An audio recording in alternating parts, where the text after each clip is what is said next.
नमो अरिहन्ताणं नमो सिद्धाणं नमो आयर्याणं नमो वज्झायाणं नमो लोये सौगसाहूणं मङ्गलं भगवान् वीरो मङ्गलं गौतमो गणि मङ्गलं कुन्दकुन्दार्यो जैनधर्मोऽस्तु मङ्गलम् सर्वमङ्गलमाङ्गल्यं सर्वकल्याणकारकं प्रधानं सर्वधर्माणां जैनं जयतु शासनं जैनं जयतु शासनं सर्वव्यापैकचिद्रूप स्वरूपाय परात्मने सोपलब्धि प्रसिद्धाय ज्ञानानंदात्मने नमः।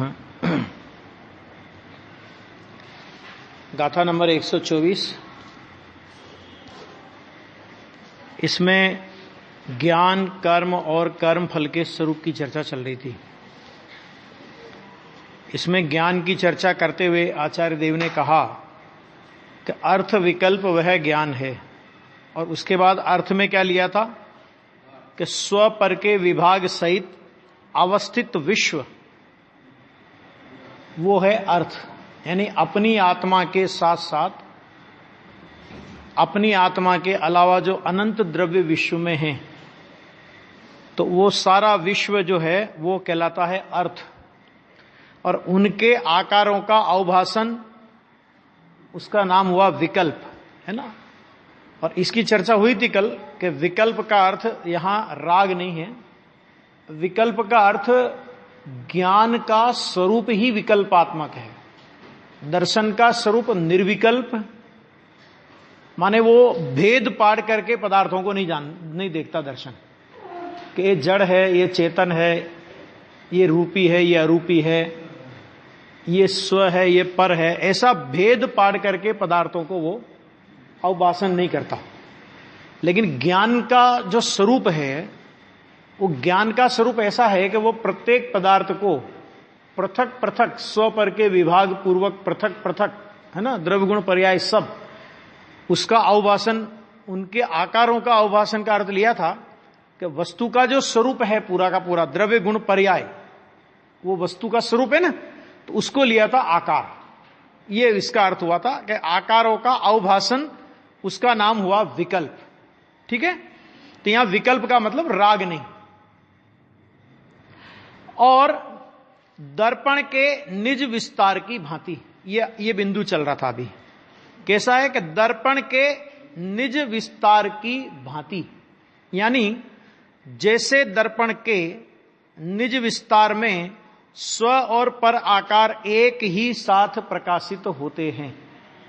होते दर्पण और दर्पण में प्रतिबिंबित होने वाले सारे आकार तो एक ही साथ प्रकाशित होते हैं।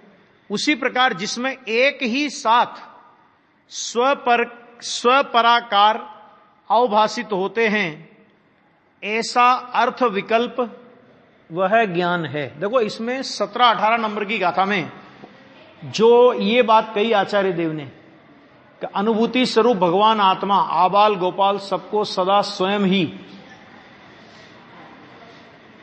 तो ज्ञान के उस स्वरूप का भी यहां से अपने को स्पष्टीकरण मिलता है कि ज्ञान ऐसा नहीं होता कि सारे विश्व के ज्ञाकार, यानी सारा विश्व, सारे विश्व के द्रव्य गुण पर्याय उसमें प्रतिबिंबित हों, या जिस ज्ञान में जितने हों वो तो हों, लेकिन स्व का ज्ञाकार में स्व ज्ञाकार उसमें प्रतिबिंबित ना हो, माने स्व ज्ञाकार जानने में नहीं आवे, माने स्व जानने में नहीं आवे, ऐसा नहीं होता।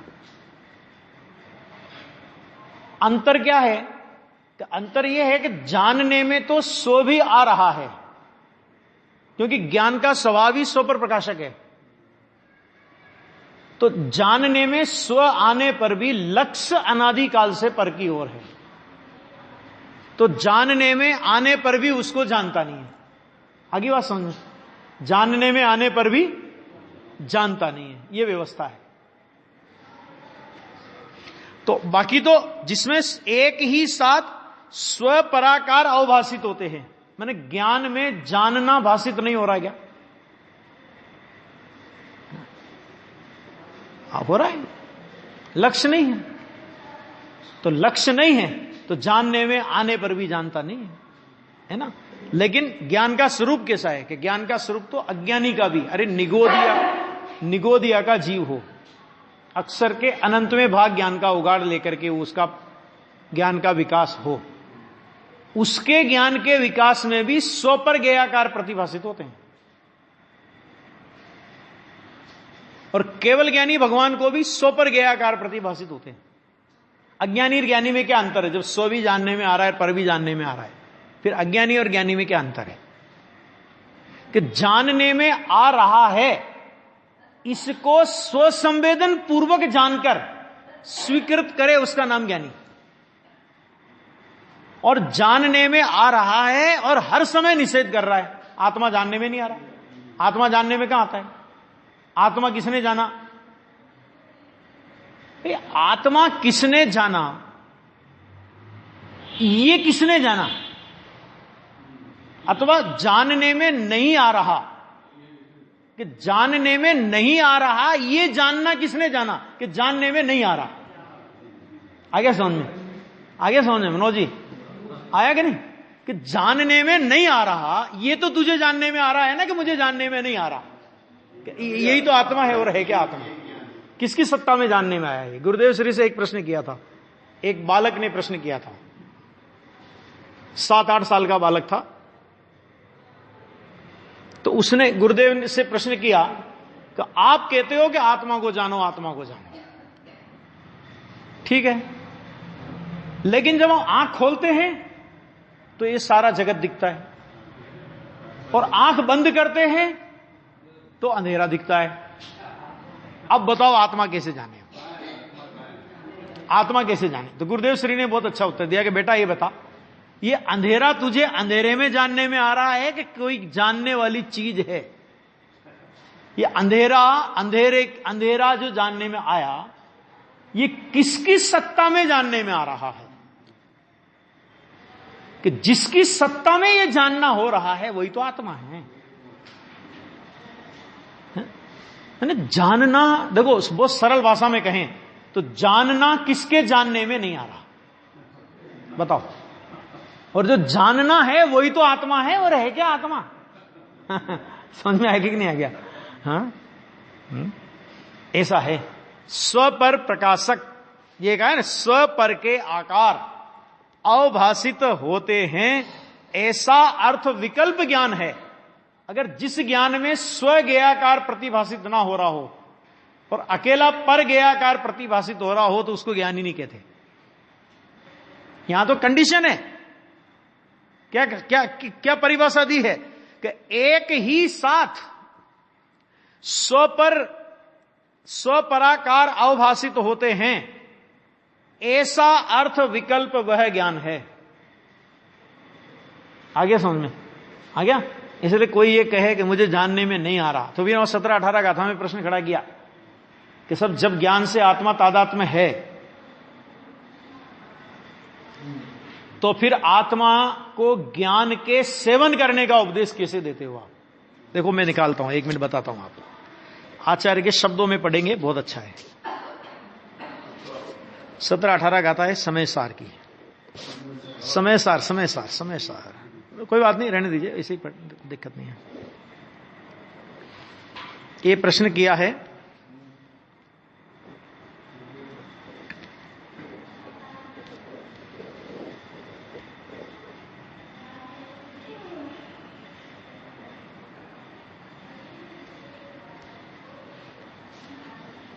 यहां प्रश्न किया कि यहां कोई तर्क करे कि आत्मा को ज्ञान के साथ तादात्म्य स्वरूप है, ठीक, अलग नहीं है, इसलिए वह ज्ञान का नित्य सेवन करता ही है। जब अलग नहीं है तो सेवन कर ही रहा है ना ज्ञान का, तब फिर उसे ज्ञान की उपासना करने की शिक्षा क्यों दी जाती है? प्रश्न समझ में आ गया कि आत्मा किसके साथ तादात्म्य है? कि ज्ञान के साथ तदात्म्य, तद आत्मा उस मय स्वरूप है वो, है ना। तो जब ऐसा है और अलग नहीं है तो फिर ज्ञान का नित्य सेवन तो वो कर ही रहा है। तो फिर उसको ज्ञान की उपासना करने की शिक्षा क्यों दी जाती है? उसका उत्तर यह दिया कि समाधान यह है कि ऐसा नहीं है। कैसा नहीं है? कि यद्यपि आत्मा ज्ञान के साथ तादात्म्य स्वरूप है, यह बात तो बराबर है तुम्हारी कि आत्मा ज्ञान के साथ तादात्म्य स्वरूप है, माने एक मेक है। ऐसा होने पर भी तथापि वह एक क्षण मात्र भी ज्ञान का सेवन नहीं करता। क्या करता है? हर समय निषेध तो कर रहा है ज्ञान का।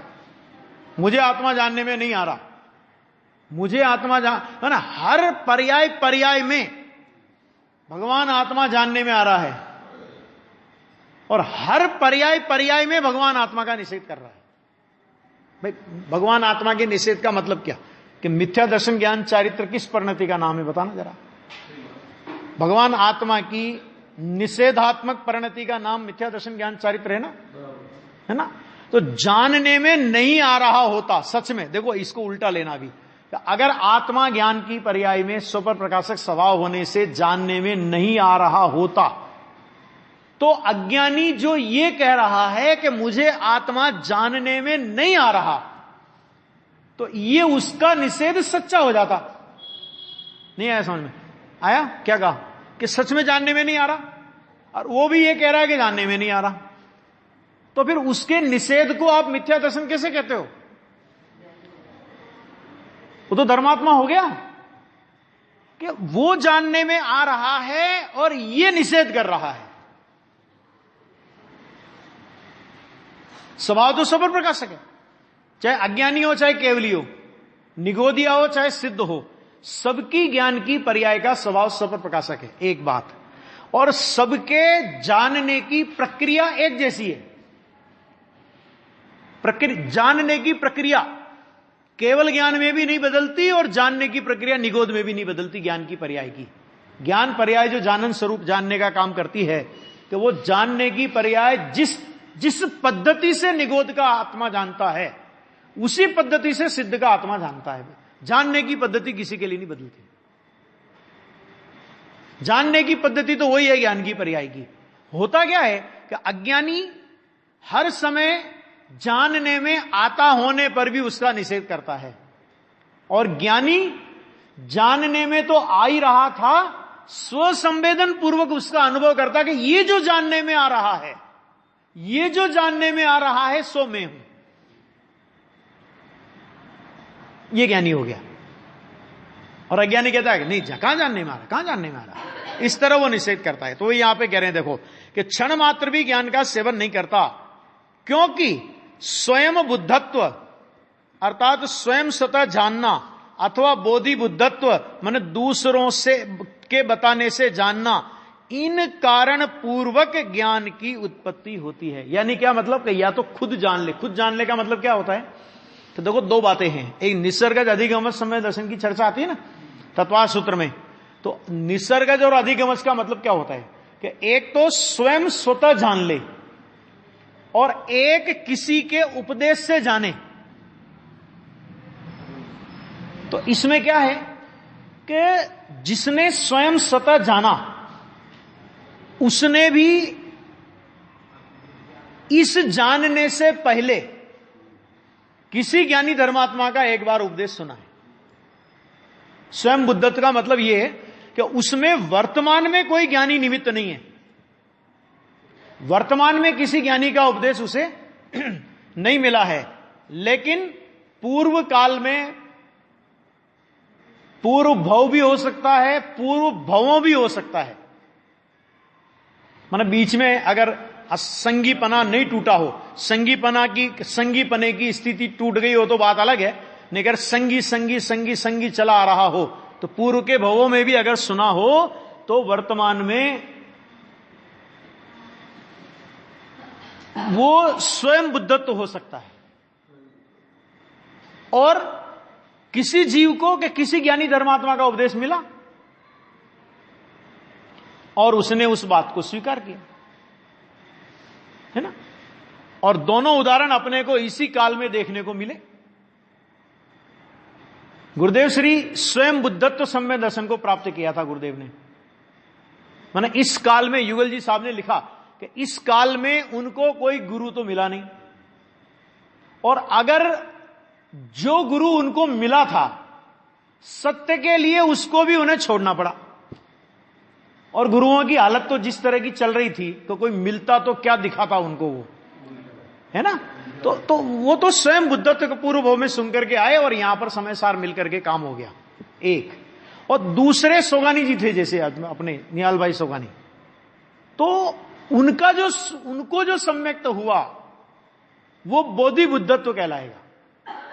बोधि बुद्धत्व कैसे कि इतना भटके कि अगर जगत में शांति का कोई मार्ग है, सुख का कोई मार्ग है, और मैं उस मार्ग को प्राप्त करना चाहता हूं, तो मार्ग क्यों नहीं मिलता।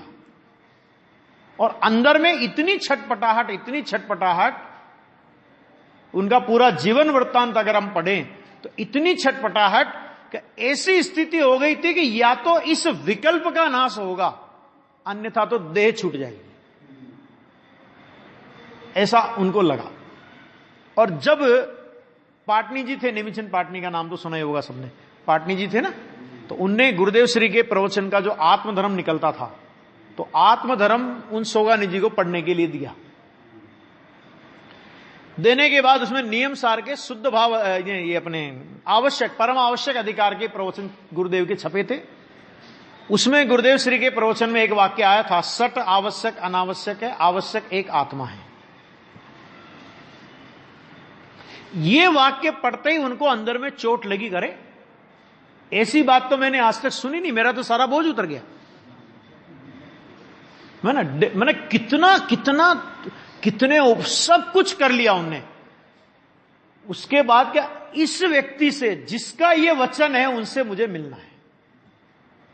पाटनी जी का और उनका दोनों का प्रोग्राम बना। स्वतंत्रता संग्राम का वो समय था, चरम पर था स्वतंत्रता संग्राम।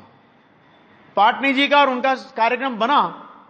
पाटनी जी का कार्यक्रम किसी कारण से कैंसिल हो गया, तो सोगानी जी अपने आप सोनगढ़ चले गए। और उस जमाने में, आज तो आप बैठो ट्रेन में फटाफट पहुंच जाओ, उस जमाने में कितनी ट्रेनें बदलनी पड़ती थी ये सबको पता है।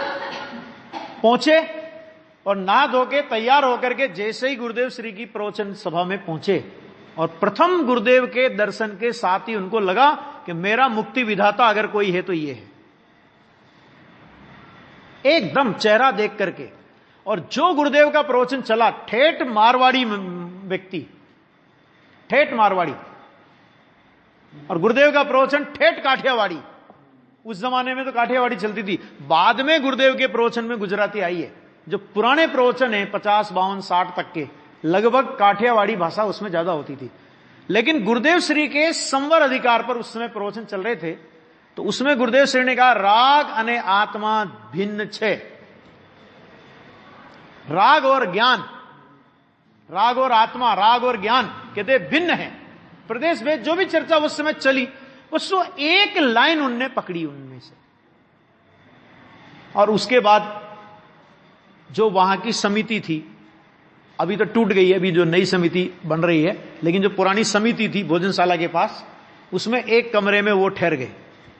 और ठहरने के बाद रात भर इसी एक बिंदु पर उन्होंने विचार किया कि राग और ज्ञान भिन्न है। तो राग और ज्ञान भिन्न है, तो भिन्न है तो मुझे भिन्न प्रतीति में क्यों नहीं आ रहे।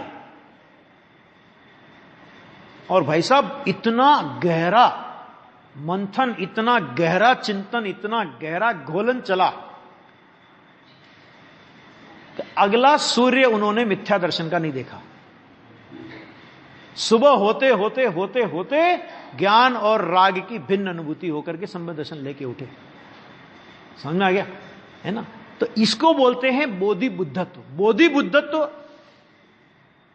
अगर जीव की पात्रता हो, पात्रता क्या है कि आत्मा की ऐसी रुचि कि आत्मा के अलावा आत्मा से सारा विश्व, अगर चक्रवर्ती का वैभव भी मिलता हो तो आत्मा के सामने जिसको उसकी कीमत नजर नहीं आती हो। आत्मा की प्राप्ति की तीव्रतम धगस उसको पात्रता बोलते हैं, है ना।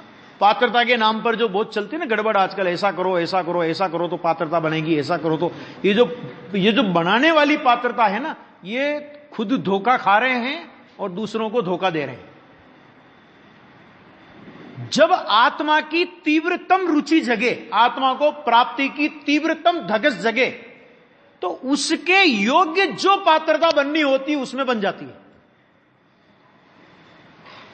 और आत्मा की तीव्रतम रुचि नहीं जगे तो मंद कसाय की पात्रता कितनी भी बना बना करके कर लेना, 9वें ग्रेवक जाने वाले द्रव्यलिंगी से ज्यादा तो किसी की पात्रता नहीं होगी ना। बार में होगी किसी की पात्रता, फिर क्यों नहीं समय दर्शन हुआ? और शेर को क्यों हो गया? शेर को क्यों हो गया? 9वें ग्रेवक वाले को क्यों नहीं हुआ? पात्रता का विचार इन 2 बिंदुओं पे कर लेना। पात्रता हो गई। अरे हिरण को फाड़ के खा रहा था, लेकिन जिस समय मुनिराज को देखा, दूर से आते हुए देखा, और वहां से यहां तक जब मुनिराज आए, इतनी सी देर में उसकी पात्रता बन गई, जिसमें वो उस उपदेश को ग्रहण कर सकता था कि जो सीधे भगवान आत्मा का स्पर्श कराता था।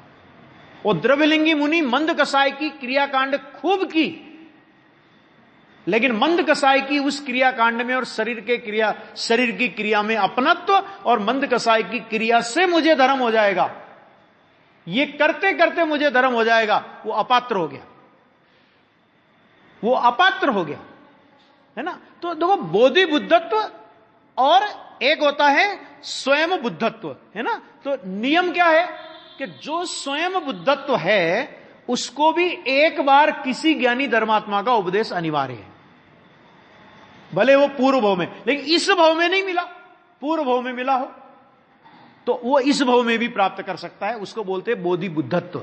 और स्वयं बुद्धत्व का, उसको बोलते हैं स्वयं बुद्धत्व। और बोधि बुद्धत्व का मतलब ये कि जिससे वर्तमान में किसी ज्ञानी धर्मात्मा से देशना मिली और उसने उस देशना को सफल किया। आ गया।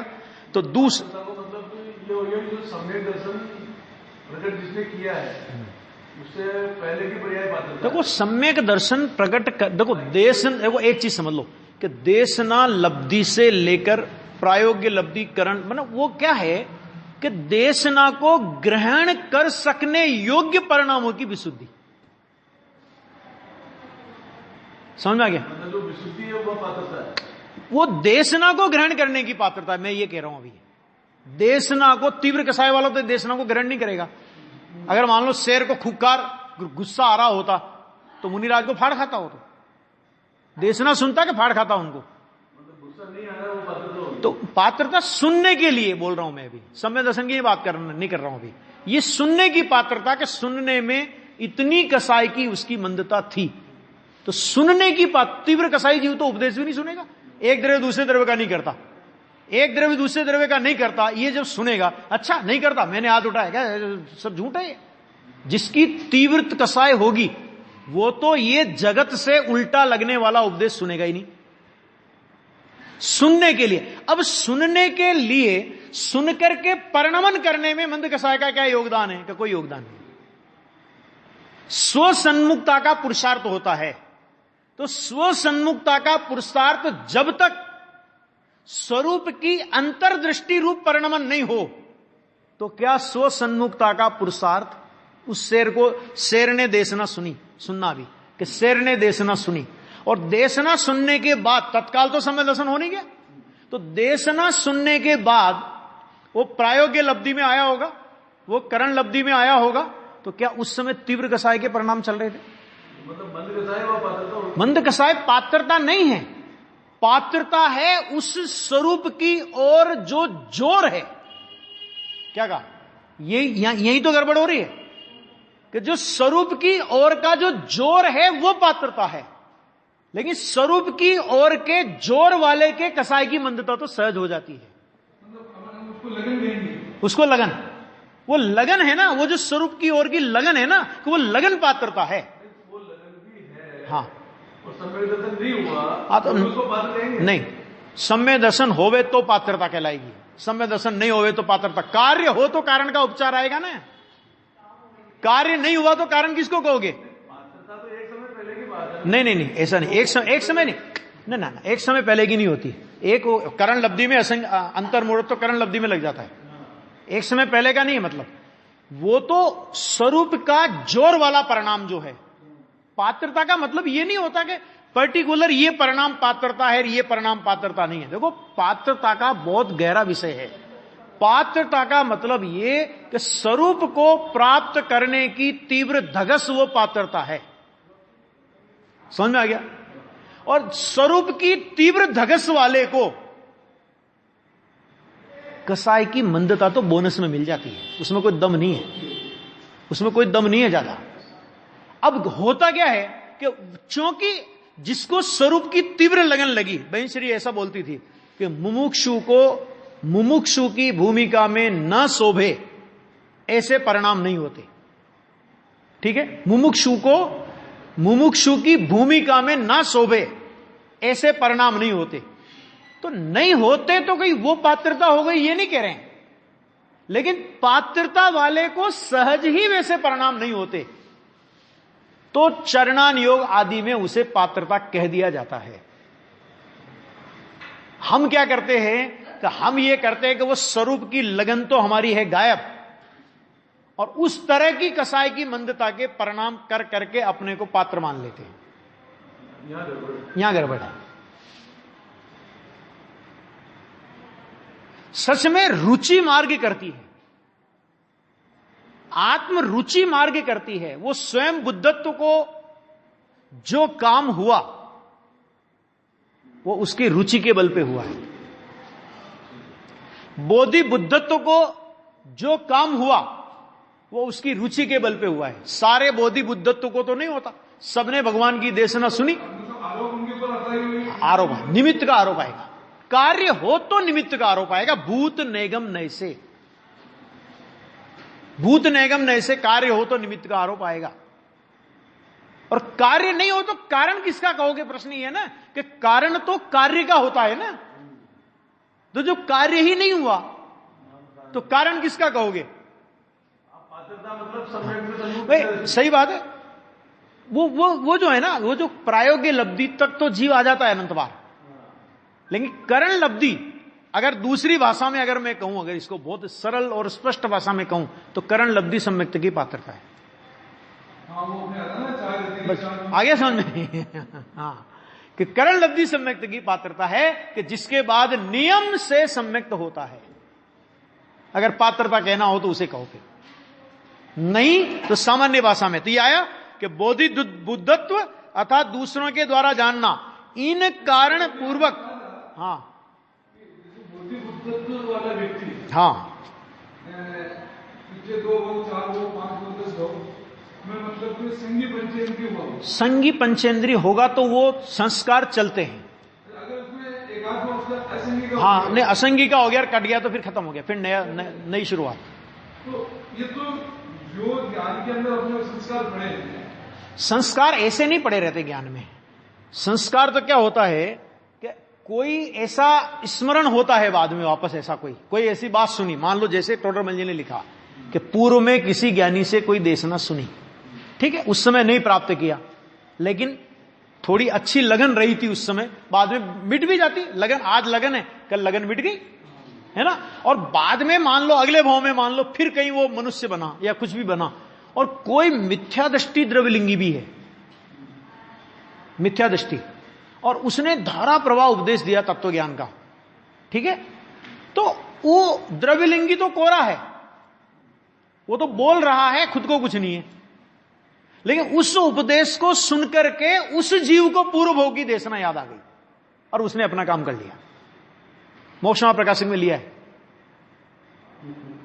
कि स्वयं तो निरूपण ऐसा करते हैं कि जिसको सुनकर के दूसरे जीव सम्यक्त प्राप्त कर ले में, और खुद कोरे रह जाते हैं। तो गुरुदेव श्री से प्रश्न किया किसी ने कि इसका मतलब तो ये हुआ साहब कि मिथ्या दृष्टि की देशना भी सम्य दर्शन में निमित्त होती है ना। ये प्रश्न किया कि इसका मतलब तो ये हो गया ना कि मिथ्या दृष्टि की देशना भी सम्य दर्शन में निमित्त होती है। तो गुरुदेव श्री ने बहुत अच्छा समाधान दिया कि यहां प्रकरण देशना लब्धि का नहीं चल रहा है, यहां प्रकरण यह चल रहा है कि ज्ञान में इतना उघाड़ होने पर भी, तत्व ज्ञान का ऐसा सूक्ष्म विवेचन होने पर भी अंदर में परिणमन नहीं करता, और जिसका उपदेश सुनकर के दूसरे को तो काम हो गया, भले वो पूर्व की देशना से हुआ। यहां पर यह बताना है कि ज्ञान का इतना उगाड़ होने पर भी यदि अंतर परिणमन नहीं हुआ तो उसमें कुछ दम नहीं है।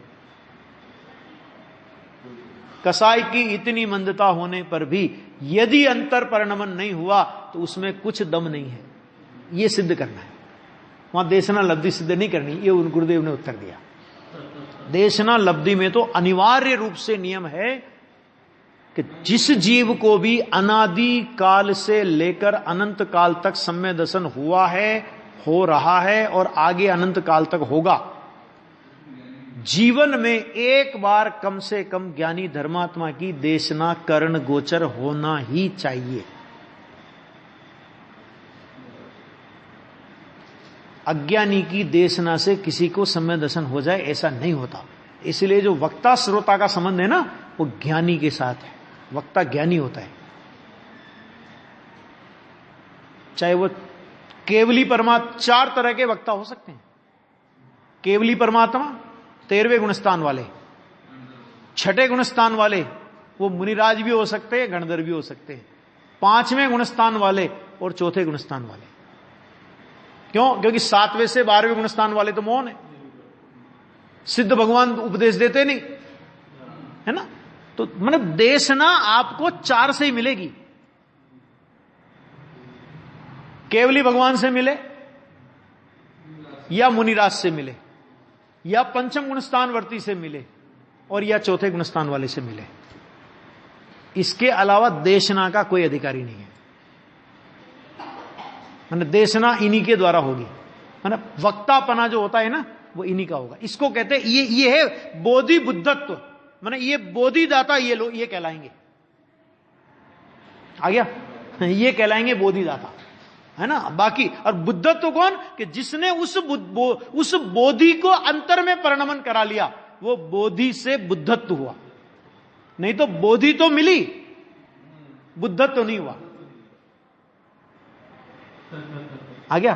तो उस बोधि नहीं, बोधि मिली और बुद्धत्व नहीं हुआ, तो उस बोधि को बोधि क्या कहेंगे हम? हमारे लिए कहां बोधि हुई वो? भाई अपन ने डॉक्टर की दवा ली और अपना रोग नहीं मिटा, तो अपन क्या कहेंगे? अरे फालतू पैसे बिगाड़े, है कि नहीं? ऐसा। हाँ देखो, हाँ हाँ, कि कर्म के जोर से इसका जीव का असंगी बना रहा। देखो, असंगी पने तक तो कर्म का ही जोर लेना पड़ेगा, स्वयं की योग्यता और कर्म का जोर। पंडित जी ने लिखा मोक्ष महाप्रकाश, जोर का मतलब कि उस जीव की ऐसी ही योग्यता है कि वो असंगी है, तो कर्म का जोर। पंडित जी ने लिखा ना मोक्ष महाप्रकाश में, क्या लिखा? कि वो कहे साहब मेरे तो कर्म का जोर है, तो उन्होंने कहा कि असंगी तक तो हम मानते हैं कि कर्म का जोर है। भाई असंगी तक तो, जब तुम संगी हो ही नहीं तो अभी उपदेश क्या कर लेगा? तो वहां तो ठीक है। अब संगी पंचेंद्रिय ये कहेगा कि मेरे कर्म का जोर है, तो कहते हैं कि ये अधिकार तुम्हें नहीं, तुम्हें अधिकार नहीं है ये कहने का। नहीं, असंगी क्या मतलब? तुम असंगी जैसे हो गए, क्योंकि जो काम असंगी नहीं कर पा रहा, संगी पंचेंद्रिय होने पर भी यदि वो काम हम नहीं कर पावे,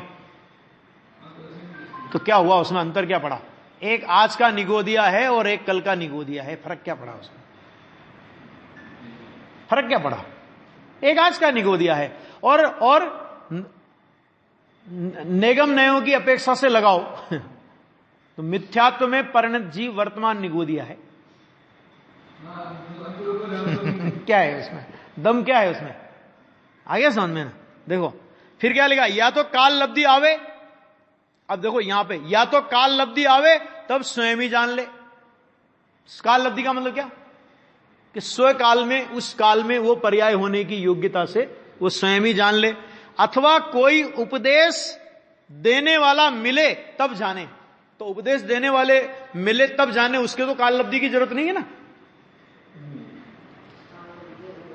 अरे काल लब्धि तो दोनों की है, लेकिन वहां काल लब्धि मुख्य नहीं है, किसको? कि जिसको उपदेश की बात, जहां उपदेश का योग बन रहा है ना, तो वहां काल लब्धि को मुख्य नहीं किया, वहां उस उपदेश के योग वाले समवाय को मुख्य किया, माने निमित्त को, और यहां काल लब्धि को मुख्य किया।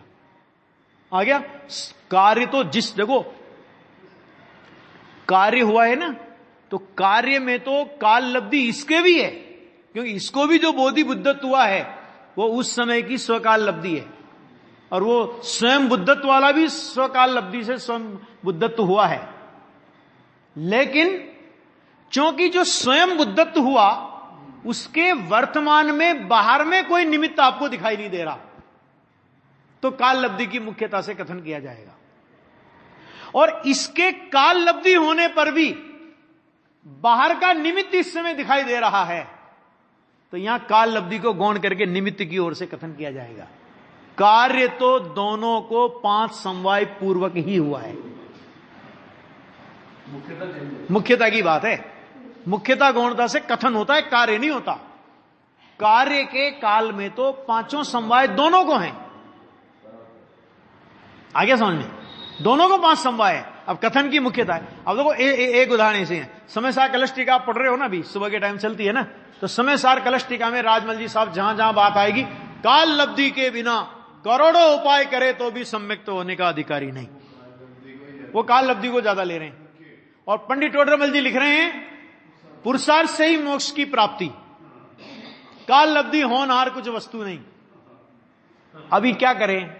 इन दोनों पंडितों को एक एक दे दो डंडा, है ना, और एक कमरे में बैठा लो इनको दोनों को, अब तुम नक्की कर लो क्या है। भैया ऐसा नहीं है। कोई ज्ञानी काल लब्धि की मुख्यता से कथन करे, कोई ज्ञानी पुरुषार्थ की मुख्यता से कथन करे। कार्य के काल में दोनों होते हैं।